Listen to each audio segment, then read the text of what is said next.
Is The Ice Dragon by George R. R. Martin, which is actually a children's book. And in this one, we follow Adara, who, when she was born, she was touched by the cold, which is kind of seen as a curse. But what this enables her to do is there's these little lizard creatures, and they are made of ice. And what this means is that to a regular person, they would melt if they tried to touch them, basically. But for her, because she's been touched by the cold and she herself is cold, it means they can run up her and she can play with them. This also means that the scary and elusive ice dragon that roams the sky, it also means that she can actually ride the ice dragon.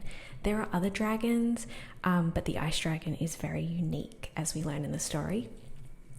So it's a very interesting book because obviously it is a children's book, and you can definitely see if this was an adult book, you'd probably be following a different character. You would be following the uncle who is currently fighting in a war with these other dragons elsewhere in this fantasy world, but instead you follow this girl and her complicated relationship with her father because her mother has died.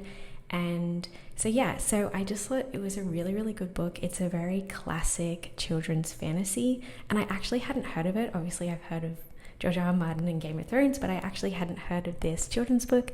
So I loved it, and I would definitely recommend it.